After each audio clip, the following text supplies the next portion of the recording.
Hello, welcome back to How to Hunter. It's been such a long time since we've had a How to Hunter guide, and you know what? That's because there's not been any raids to guide you on. Hopefully you've all gotten through Dragon Soul by now, on Heroic. If you've not, you've still got a couple of weeks to do it whilst it's still relevant, so keep trying at it and maybe you can get the mount off Deathwing.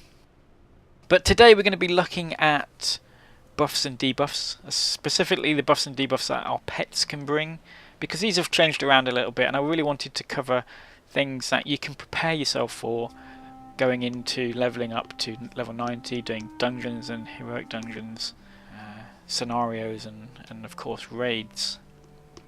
So buffs are vitally important to your success in this game. It's just you're going to get as many stats as possible increased through the buffs, and if you've got a 10-man raid group, if you work hard at your raid composition and spec composition of that raid, then you can really get every single buff that you would need, and that's going to bring you pretty close to like the 25-man kind of DPS output if you can get that done. So we're going to use an add-on called Raid Checklist. We've got this little tick bubble up here. This is going to show us a list of all of the buffs and debuffs that can be bought by any class in the game, or all classes rather. Not every class can bring every buff and debuff, apart from one. So we've got critical strike, attack power, spell power, attack speed, spell haste, stats, stamina, mastery. For debuffs we have physical vulnerability, magic vulnerability, slow casting, weakened blows, weakened armor, and mortal wounds. Now if you were looking very closely at that as I skimmed through them, you will have noticed there's one class that can bring all but one of those, and that is of course the most awesome class, Hunters. Before you go, what, Paladins?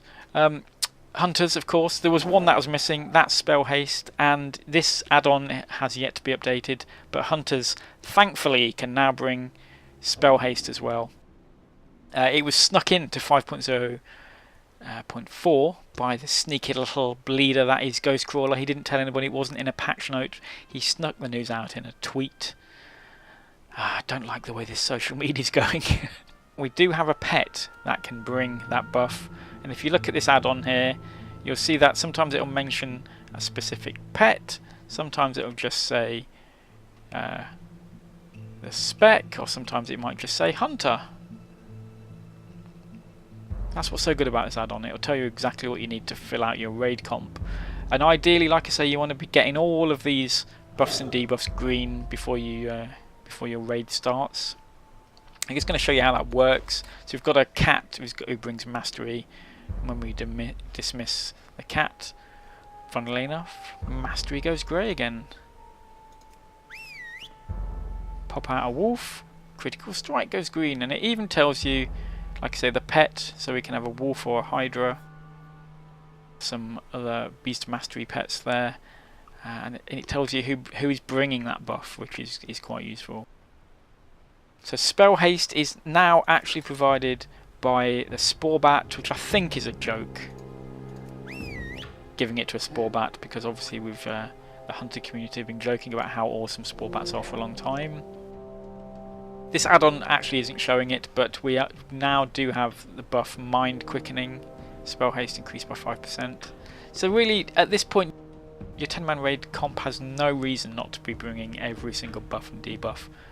Like I say, if you've got all of those, then that's really going to help you maximise, or your raid maximise all of their healing and tanking and DPS. So that's point one. That's good for raids. What about dungeons and scenarios where you can't bring 10 people to that? So there's no chance in hell that you're going to be able to get all of the buffs and debuffs required to maximise your output. So let's have a look at what stats are most important for whatever spec you're playing. So this information was collated over on the Elitist Jerks forums by Zahara. For those of you that don't know, Zahara runs FemaleDwarf.com, an amazing website, and she's been really useful with the class feedback throughout the beta. So again, thank you very much for doing all this hard work. So Zahara has done a raid boss pass with tier 14 armor on a non-DPS buffed race, e.g. a Tauren, and at the top we can see the MM base. That's basically the amount of damage that she saw a Marksman hunter was getting with all possible raid buffs. And then she's gone through and she's taken one buff out at a time, so she's run without attack speed, then she's run it again with attack speed but without crit, and so forth. And from that she's been able to determine which raid buff for Marksman is the most useful, and that is attack speed. I think most Marksman hunters already knew haste was important because of the way it affects auto shot. We can see it there, it's actually contributing around nearly 5% of our DPS by having that attack speed buff. Crit is also important, with spell damage obviously pretty low just for arcane shot. So what that actually means, we'll go through the other classes in a minute, but let's look at what that actually means. If you are out on your own doing content and things are taking a little while to die, so maybe you're under leveled a little bit, the buff that's going to make the most difference to you is attack speed, and we get the attack speed from hyenas and serpents. We don't get it as a talent now in survival, but we do get it from a pet, so we can still bring that buff. That's pretty awesome. So if you're rolling a Marksman, make sure, if you want to maximise your DPS in like solo or 5-man dungeon, you want to be taking a pet that's going to give you that attack speed buff. Okay, so here's survivals. We can see that crit is actually the most important here, bringing us just over 4% with attack speed, and interestingly magic damage is quite high up. That's primarily because of the black arrow and other magic based abilities that we're getting there as survival. Physical damage isn't so much because we're a survival mainly dots, and like I say, magic damage is more important. So there you go, you want to be rolling with something that's going to give you crit or attack speed. Attack speed we've just covered is of course the hyena or the serpent, and crit, as it was in Cataclysm, is the wolf. And lastly we have Beastmaster, and we can see that it's crit, mastery and attack speed. Again, spell damage is pretty low. For crit we want to be, as we've just mentioned, rolling with a wolf. Mastery is a cat. Attack speed hyena. Weakened armor is a raptor. Physical damage is a boar, a ravager, or exotic pets, a rhino and a worm. Got quite a lot of options there. And for spell damage we have Dragonhawk and Wind Serpent. So that's got all of the buffs covered and debuffs. You know which buffs and debuffs are going to make the most difference to you when you don't have full coverage. So when you're in a 5-man or soloing or something like that.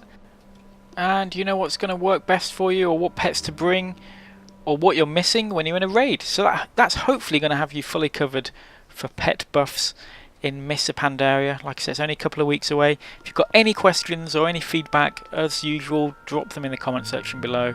Hit subscribe. I shall see you next time. We've got lots more How to Hunter stuff coming up for Mists of Pandaria. I shall see you then.